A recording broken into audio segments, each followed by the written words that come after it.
नमस्कार दोस्तों। जिस तरह से देश के अंदर कोरोना के मामले बढ़ते जा रहे हैं, पिछले 2-3 दिनों से एटलीस्ट आपने देखा होगा ऑक्सीजन के बारे में काफ़ी ज़्यादा चर्चा हो गई है। क्योंकि यहाँ पर आपको पता है कि जब भी कोई कोरोना पेशेंट होता है उसमें से करीब बताया जाता है कि 10% लोगों को ऑक्सीजन सप्लाई की आवश्यकता पड़ती है। और अगर केसेस बढ़ते जाएंगे इसी तरह से तो ऑक्सीजन की डिमांड उसी प्रकार से आपको बढ़ते हुए देखने को मिलेंगी। यहाँ पर आप देख सकते हो कि प्राइम मिनिस्टर के द्वारा राज्यों को बोला गया है कि ensure free movement of oxygen tankers across the country. यहाँ पर आप देख पाओगे कि अब सरकार ने निर्णय लिया है कि मेडिकल जो ऑक्सीजन होता है उसको हम इंपोर्ट कराएंगे। तो पूरा मामला क्या है, देश में कितना सप्लाई किया जाता है, कौन से राज्य में प्रॉब्लम है, एग्जैक्टली हमारे देश में ऑक्सीजन की प्रॉब्लम क्यों आ गई। क्योंकि आपको याद होगा पिछले वर्ष भी जब कोरोना का मामला आया था तो उस समय भी ऑक्सीजन की दिक्कत देखने को मिली थी। तो चलिए इसके बारे में डिटेल से जानते हैं। मैं हूं अंकित अग्रवाल और अपडेट के लिए आप मुझे फॉलो कर सकते हैं इंस्टाग्राम, फेसबुक और ट्विटर पर। मेरे लेक्चर की हर पीडीएफ आपको फेसबुक पर तो मिलेगी ही, प्लस साथ में आप मेरा टेलीग्राम चैनल ज्वाइन कर सकते हैं by searching Ankit Agarwal official. और जैसा कि आपको पता है यूपीएससी के एग्जाम्स आने वाले हैं, अगर आप अपनी प्रिपरेशन कर रहे हो 2021, 22, 23 के लिए, आप हमारे कोर्स को ज्वाइन कर सकते हैं जहां पर आपको कॉम्प्रिहेंसिव वे में स्टैटिक, करंट हर एक चीज एक जगह उपलब्ध करा दिया जाता है। चलिए देखते हैं एग्जैक्टली यहां पर हुआ क्या है, हम क्यों इसके बारे में डिस्कस कर रहे हैं।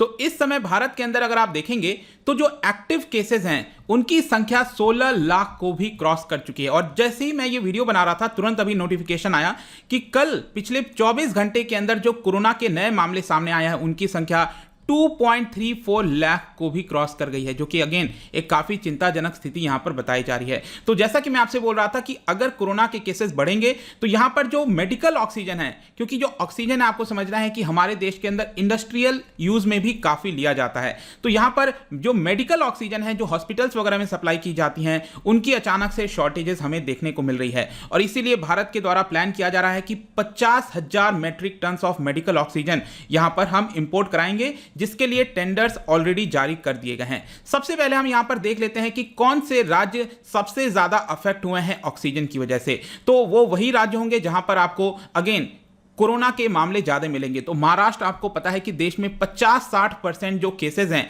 अकेले महाराष्ट्र कैरी कर रहा है। तो यहां पर अगर आप देखोगे ऑक्सीजन डिमांड की वजह से महाराष्ट्र के अंदर जो प्रोडक्शन की कैपेसिटी है उस राज्य में, जो ऑक्सीजन बनाया जाता है, प्रोड्यूस किया जाता है, वो ऑलरेडी अपने मैक्सिमम कैपेसिटी पर चला गया है। मतलब उससे ज्यादा अब वो मैन्युफैक्चर नहीं कर सकता। 1250 टन। जहां तक पूरे देश की सवाल है, मतलब कि एक्सपर्ट्स के द्वारा बताया जाता है कि भारत के पास कैपेसिटी है 7000 मेट्रिक टन से भी ज्यादा प्रोड्यूस करने की। अकेले महाराष्ट्र यहां पर 1250 टन प्रोड्यूस करता है, जो कि अपने फुल कैपेसिटी पर चल रहा है। और महाराष्ट्र में आप देखिए 6.38 लाख एक्टिव केसेस इस समय आपको देखने को मिलेंगे, जो कि किसी भी राज्य में सबसे ज्यादा है। इसके अलावा यहां पर महाराष्ट्र अलग अलग राज्यों से भी मंगा रहा है, जैसे कि यहां पर 50 टन जो है वो छत्तीसगढ़ से मंगा रहा है, 50 टन गुजरात से मंगा रहा है। इनफैक्ट यहां पर कल खबर आई थी कि जो मुकेश अंबानी की रिफाइनरी फैक्ट्री है जामनगर में, वहां से भी 100 टन ऑफ जो ऑक्सीजन है उसको मुंबई के अंदर, महाराष्ट्र के अंदर सप्लाई किया जा रहा है। इसके अलावा मध्य प्रदेश में भी काफी आवश्यकता है, करीब 250 टन डेली यहां पर बताया जा रहा है कि ऑक्सीजन सप्लाई की आवश्यकता है। लेकिन प्रॉब्लम क्या है एमपी के अंदर कि वहां पर कोई भी प्रोडक्शन कैपेसिटी नहीं है, कोई भी प्लांट नहीं है, जिसकी वजह से जो मध्य प्रदेश है वो अपने पड़ोसी राज्यों के ऊपर डिपेंडेंट होता है, गुजरात, छत्तीसगढ़, उत्तर प्रदेश। लेकिन आपको पता है गुजरात अपने आप में ही वहां पर कोरोना के मामले बहुत तेजी से बढ़ रहे हैं। तो जब उन राज्यों के अगर डिमांड बढ़ती जाएगी तो यहां पर कहीं ना कहीं जो मध्य प्रदेश है उसको अब प्रॉब्लम आने वाली है, क्योंकि वो दूसरे राज्यों से सप्लाई लेता है। तो ये कुछ राज्य हैं जहां पर जो ऑक्सीजन की सप्लाई है वो बहुत ज्यादा हिट हुई है, क्योंकि इन्हीं राज्यों में कोरोना के मामले तेजी से बढ़ते जा रहे हैं। अब मैं आता हूं एम्पावर्ड ग्रुप 2। बेसिकली ये एक ग्रुप है जो कि बनाया गया था सेंट्रल गवर्नमेंट के द्वारा। इनका मेन काम यह था कि पूरे कोरोना के समय यहां पर किसी भी प्रकार के जो मेडिकल इक्विपमेंट्स होती हैं उसकी सप्लाई पर ध्यान देना, उसकी कमी नहीं आनी चाहिए। तो यहां पर ऑब्वियस सी बात है जो मेडिकल ऑक्सीजन है वो भी आपका इसी के अंदर आएगा। तो यहां पर एम्पावर्ड ग्रुप 2 जो है वो इस सभी चीजों के ऊपर फोकस कर रहा है। यहां पर अब उनका यह कहना है कि उन्होंने 12 राज्यों को आइडेंटिफाई किया है। ये आप देख सकते हो, महाराष्ट्र, एमपी, गुजरात, राजस्थान, कर्नाटक, यूपी, ये 12 राज्य ऐसे हैं जिसमें प्रिडिक्शन किया जा रहा है कि आगे आने वाले समय में यहां पर ऑक्सीजन का डिमांड बहुत तेजी से इंक्रीज हो सकता है।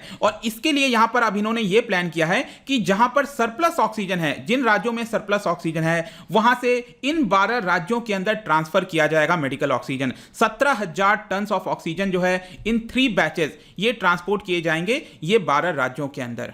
लेकिन इसके अलावा मैं आपको बताऊं प्रॉब्लम और ज्यादा कहां पर आ जाती है, रूरल एरियाज के अंदर, क्योंकि रूरल एरियाज में तो क्या है, वहां पर किसी भी प्रकार का इंफ्रास्ट्रक्चर नहीं है, फैसिलिटी नहीं है। अगर ऑक्सीजन है भी, अगर हमारे पास ऑक्सीजन अवेलेबल भी हो, लेकिन उनके पास कैपेसिटी नहीं है उसको स्टोर करने की, क्योंकि इंफ्रास्ट्रक्चर नहीं है। तो जो रूरल एरियाज में केसेस अगर बढ़ रहे हैं तो वहां पर तो और ज्यादा हमें प्रॉब्लम्स देखने को मिलेगी। इसके अलावा छोटे छोटे आपने नर्सिंग होम्स देखे होंगे, वहां पर भी कोविड पेशेंट्स को रखा जा रहा है। तो ये जो छोटे छोटे नर्सिंग होम्स होते हैं उनके पास अगेन ऑक्सीजन सिलेंडर्स वगैरह स्टोरेज कैपेसिटी नहीं होता, जिसकी वजह से डेली वहां पर ऑक्सीजन सिलेंडर्स पहुंचाना पड़ता है। तो उनको भी यहां पर अब दिक्कत देखने को मिल रही है। तो ये एम्पावर्ड ग्रुप 2 जो है वो इन सभी चीजों को आइडेंटिफाई करने की कोशिश करी है कि किस तरह से यहां पर ऑक्सीजन की सप्लाई हम कर सकेंगे। लेकिन अब हम आते हैं यहां पर how much oxygen is produced और कहां पर। तो अगर आप देखोगे तो जो ऑक्सीजन का एप्लीकेशन है वो आयरन एंड स्टील इंडस्ट्री के अंदर काफी बड़ी मात्रा में किया जाता है। इसके अलावा जो हॉस्पिटल्स हो गए, फार्मास्यूटिकल इंडस्ट्रीज हो गई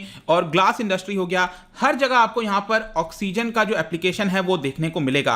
और इस वजह से क्या हुआ है कि सभी राज्यों ने, ज्यादातर राज्यों ने अब क्या किया है कि यहां पर डाइवर्ट कर दिया है। तो इंडस्ट्रीज इस तरह की जगह पर अब ऑक्सीजन जो है ना पहुंचाकर मेडिकल के लिए ऑक्सीजन सप्लाई करने की कोशिश की जा रही है। और ऑलरेडी मैंने आपको बता दिया 7000 metric ton of medical oxygen हमारी कैपेसिटी है भारत के अंदर प्रोड्यूस करने की। अगर हम मैन्युफैक्चरर्स की बात करें तो सबसे ज्यादा आइनॉक्स एयर प्रोडक्ट्स के द्वारा ऑक्सीजन मैन्युफैक्चर किया जाता है। वैसे तो आप कई नाम आप यहां पर देख पाओगे, लेकिन 7000 टन में से 2000 टन, मैं हर दिन की बात कर रहा हूं, यह प्रोड्यूस किया जाता है आइनॉक्स एयर प्रोडक्ट्स के द्वारा। इनफैक्ट जो पिछला वाला वेव आया था देश के अंदर, पिछली बार जब पीक पर हम गए थे, तो वहां पर जो स्मॉल छोटे छोटे मैन्युफैक्चरर्स हैं उनको भी यहां पर बोल दिया गया था कि आप अपना प्रोडक्शन इंडस्ट्रियल ऑक्सीजन को छोड़कर यहां पर जो मेडिकल ऑक्सीजन है उसमें सप्लाई कर दो, उसमें मैन्युफैक्चर करो। क्योंकि क्या होता है कि जो मेडिकल ऑक्सीजन है उसमें थोड़ा सा स्पेसिफिकेशन चेंज हो जाता है। मैं आपको बताता हूं, बेसिकली जो आपका मेडिकल ऑक्सीजन होता है उसको जो मैन्युफैक्चरर्स होते हैं लिक्विड ऑक्सीजन में प्रिपेयर कर देते हैं, उसको स्टोर कर देते हैं। बड़ा सा जंबो टैंकर्स होता है, उसमें लिक्विड फॉर्म में ये ऑक्सीजन होता है और 99.5% प्योरिटी आपको ऑक्सीजन की उसके अंदर देखने को मिलेगी। तो ये जो छोटे छोटे आपके मैन्युफैक्चरर्स हैं उनको बोला गया कि आप इधर कर दीजिए। और अभी भी सेम यही चीज अब यहां पर किया जा रहा है कि जितने भी मैन्युफैक्चरर्स हैं सबको यही बोला जा रहा है कि आप जो अपना प्रोडक्शन है उसको डाइवर्सिफाई कर दीजिए मेडिकल ऑक्सीजन की तरफ। लेकिन ये तो आपका प्रोडक्शन का बात हो गया, लेकिन फर्दर प्रॉब्लम्स क्या है, कंस्ट्रेंट क्या है इसके सप्लाई में, मतलब कि हॉस्पिटल्स तक ऑक्सीजन क्यों नहीं पहुंच पा रहा है। तो देखिए, जैसा मैं आपको बता रहा था कि इसको जो मैन्युफैक्चरर्स हैं वो सबसे पहले क्या करते हैं, लिक्विड ऑक्सीजन में जो है उसको प्रिपेयर करते हैं। उसके बाद क्या होता है, मैन्युफैक्चरिंग प्लांट से इसको ट्रांसपोर्ट किया जाता है अलग अलग डिस्ट्रीब्यूटर्स को। देश भर में जो अलग अलग डिस्ट्रीब्यूटर्स हैं, होलसेलर्स टाइप के जिसको आप कह सकते हो, उनको क्रायोजेनिक टैंकर्स में किया जाता है। अब ऐसा नहीं है कि अब लिक्विड ऑक्सीजन है तो आप किसी भी, जैसे दूध वाला टैंकर हो गया, कोई टैंकर हो गया, ऐसे आप नहीं कर सकते। उसके लिए स्पेसिफिक आपको टैंकर चाहिए होता है। तो क्रायोजेनिक आपने सुना होगा, जो इसरो वगैरह अपने मिशन में यूज करती है, लो टेम्परेचर में उसको रखा जाता है ताकि वो लिक्विड फॉर्म में रहे, राइट। तो यहां पर उसको ट्रांसपोर्ट भी करने के लिए आपको इसकी आवश्यकता पड़ती है। फिर क्या होता है, डिस्ट्रीब्यूटर्स क्या करता है, उसको रीगैसिफाई करता है अलग अलग सिलेंडर्स के अंदर। मतलब कि जो जंबो सिलेंडर्स हो गया, आपने इस तरह के सिलेंडर्स अक्सर देखे होंगे हॉस्पिटल्स या फिर कई जगह, तो ये जंबो सिलेंडर्स होता है। और ये जो छोटे वाले आप देख रहे हो ड्यूरा सिलेंडर्स होता है, इसका भी यूज किया जाता है। तो जो डिस्ट्रीब्यूटर होगा वो क्या करेगा, लिक्विड फॉर्म में उसको कन्वर्ट करके जो है गैस फॉर्म में इसमें स्टोर कर देता है। और फिर वहां से क्या होता है कि जो छोटे छोटे सप्लायर्स हैं या फिर डायरेक्टली हॉस्पिटल्स हैं, उनको इस सिलेंडर्स में जो ऑक्सीजन है वो आपका पहुंचा दिया जाता है। तो यहां पर सप्लाई में अब प्रॉब्लम क्या आ रही है कि दिक्कत ये भी हो गया है कि ये जो सिलेंडर्स होने चाहिए हमारे पास, सिलेंडर्स में ट्रांसफर करना पड़ेगा ना, तो ये सिलेंडर्स की भी कमी है, यहां पर स्टोरेज की कमी है। ये भी एक इस समय देश के अंदर बहुत बड़ी समस्या हो गई है। लेकिन यहां पर आपके मन में एक सवाल आएगा कि क्या हम ऑक्सीजन को तुरंत कैपेसिटी बढ़ा नहीं सकते क्या, मतलब कि तुरंत ऑक्सीजन का प्रोडक्शन क्यों नहीं कर सकते हैं। तो देखिए, इमीडिएटली कोई भी ऑक्सीजन प्लांट को स्टार्ट करना आसान नहीं होता है, मतलब थोड़ा सा इस समय लगता है। जैसे कि मैंने आपको बताया था, देश में सबसे बड़ा जो मैन्युफैक्चरर्स है आइनॉक्स, ठीक है, इन्होंने पिछले साल ही यहां पर वेस्ट बंगाल और यूपी के अंदर 200 और 150 टन ऑक्सीजन का जो है वो आपका मैन्युफैक्चरिंग प्लांट खोला था इन्होंने, जिसमें करीब 2 साल लग गए थे। 24 मंथ्स लग जाते हैं एक ऑक्सीजन प्लांट को बनाने में। और इनका कहना है कि हम आगे आने वाले समय में भी UP, MP, Tamil Nadu, West Bengal यहां पर खोलने वाले हैं, लेकिन जो सडन इंक्रीज है उसको हम मीट नहीं कर सकते। इट इज नॉट पॉसिबल कि अचानक से आप जो प्रोडक्शन है यहां पर बढ़ा लो। इसके अलावा यहां पर मैं आपको एक ट्रांसपोर्टेशन की भी प्रॉब्लम बताता हूं। जो मैंने अभी आपको क्रायोजेनिक टैंकर्स बताया ना, यहां पर क्रायोजेनिक टैंकर्स में ट्रांसफर किया जाता है। तो सपोज मैं कहता हूं कि अगर ऑक्सीजन हम मैन्युफैक्चर भी कर रहे हैं, तो यहां पर जो टैंकर्स की हमें आवश्यकता है वो हॉस्पिटल बेड तक, मतलब कि मैन्युफैक्चर से लेकर हॉस्पिटल बेड तक पहुंचने में यूजुअली अगर आप देखोगे तो 3 से 5 दिन का समय लगता है यूजुअली नॉर्मल टाइम्स में। लेकिन अब क्या हो रहा है कि इसकी इतनी ज्यादा कमी हो गई है टैंकर्स की, इससे 6 से 8 दिन लग जा रहे हैं। मतलब अगेन आप समझ सकते हो कि इस टैंकर का भी एक बहुत बड़ा समस्या है। It is not just about oxygen. इसके अलावा जो छोटे हॉस्पिटल्स हैं तो जो कि बहुत दूर दराज के इलाके में है, वहां पर तो और ज्यादा यहां पर प्रॉब्लम देखने को मिलेगी। तो ये पूरी दिक्कत की बात हो गई, जो कि भारत के अंदर इस समय ऑक्सीजन क्राइसिस एक तरह से आप कह सकते हो आ रखा है। लेकिन इन सारी चीजों को अब सरकार किस तरह से हैंडल कर रही है, तो यहां पर मैंने आपको बताया था एम्पावर्ड ग्रुप के बारे में, जो कि इसको लेकर पूरी तरह से ट्रैक कर रही है। उन्होंने यहां पर सबसे पहले यह कहा है कि देश के अंदर जो 100 हॉस्पिटल्स ऐसे हैं जो कि बहुत दूर दूर के एरिया में है, मतलब कि वहां तक ऑक्सीजन पहुंचने में समय लग जाता है। तो यहां पर ये जो ग्रुप है उन्होंने उनको बोला है कि आप ये वाला प्लांट जो है उसको इंस्टॉल करिए, जिसको कहा जाता है प्रेशर स्विंग एब्जॉर्प्शन। इससे क्या होगा कि उनकी खुद की जो नीड है उस हॉस्पिटल की, वो अपने आप ऑक्सीजन मैन्युफैक्चर करके ले सकते हैं। तो ये वाला प्लांट जो है बहुत ही जल्द कई सारे हॉस्पिटल्स के अंदर, जो बहुत दूर दूर हॉस्पिटल्स हैं, वहां पर खोलने की बात कही जा रही है। इसके अलावा यह भी बताया गया है कि 162 इस तरह के और प्लांट प्रोसेस में है कंप्लीट होने के। ये जब हो जाएंगे तो यहां पर जो ऑक्सीजन की डिमांड है उसमें थोड़ी सी कंट्रोल हम कर सकते हैं। इसके अलावा हॉस्पिटल्स को यह भी बोला जा रहा है कि आप अपने यहां पर स्टोरेज टैंक्स बनाइए, ताकि अगर ऑक्सीजन की सप्लाई आती भी है, सपोज हमने इंपोर्ट कराया कहीं से, तो इंपोर्ट कराने के बाद यहां पर हॉस्पिटल्स में उसको स्टोर भी तो करना होगा। तो स्टोरेज टैंक्स को भी बनाने की बात कही जा रही है, ताकि एटलीस्ट 10 दिन का जो सप्लाई है हॉस्पिटल्स के अंदर वो बनाई जा सके। इसके अलावा यहां पर मैंने आपको बताया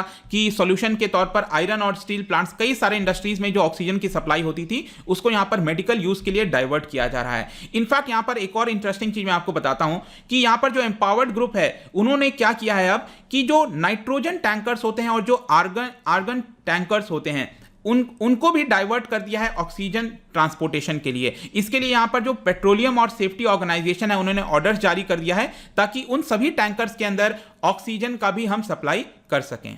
और लास्ट में यहां पर एक और चीज मैं आपको बता दूं कि हेल्थ मिनिस्ट्री ने यह भी वार्निंग दी है सभी हॉस्पिटल्स को कि आप कोई भी ऑक्सीजन को यहां पर वेस्ट मत करिए और अननेसेसरी यूज नहीं करिए। यूजुअली आप देखोगे तो लगातार ऑक्सीजन की सप्लाई मिलती रहती है, तो जो पेशेंट है और कई बार जो हॉस्पिटल्स के अंदर डॉक्टर्स हैं, मेडिकल स्टाफ्स हैं, वो यहां पर अननेसेसरी ऑक्सीजन देने की कोशिश करते हैं, जबकि उतनी आवश्यकता भी नहीं पड़ती। तो इस समय जिस तरह से पानी की हम बात करते हैं ना, पानी को बचा कर रखना है, वैसे ही ऑक्सीजन है इस समय जो कि हमें बचा कर रखा है, ताकि यहां पर जिनको एक्चुअल में आवश्यकता है वो मिल सके। और हॉस्पिटल के अंदर जो पाइपलाइंस वगैरह हैं वहां पर भी लीकेजेस की बात कही गई है, जिसको सुधारने के लिए कहा जा रहा है। तो ये पूरा वीडियो था दोस्तों रिगार्डिंग जो ऑक्सीजन क्राइसिस आ रखा है देश के अंदर। आई होप कि इसके बारे में आपको सब कुछ पता चल गया होगा। जाने से पहले एक इंटरेस्टिंग आपके लिए क्वेश्चन है, आपने सुना होगा बायोलॉजिकल ऑक्सीजन डिमांड के बारे में। एग्जैक्टली इसका मतलब क्या होता है, आप इससे क्या समझते हो बायोलॉजिकल ऑक्सीजन डिमांड? इसका जो राइट आंसर है आपको पता ही है, मेरे इंस्टाग्राम पर तो आपको मिलेगा ही। अगर आप इंस्टा पे नहीं हो कोई बात नहीं, टेलीग्राम से आप इसका राइट आंसर ले सकते हैं। मैं कई सारे एमसीक्यूज यहां पर डालता रहता हूं स्टोरीज के फॉर्म में, आप जाकर प्ले कर सकते हो। अगर आप मुझसे इकोनॉमी पढ़ना चाहते हैं, कोई भी कोर्स परचेज करना चाहते हैं, स्टडी IQ ऐप पर जा सकते हैं। होप की वीडियो आपको पसंद आया होगा। मिलता हूं आपसे next time. Till then thank you very much, see you soon.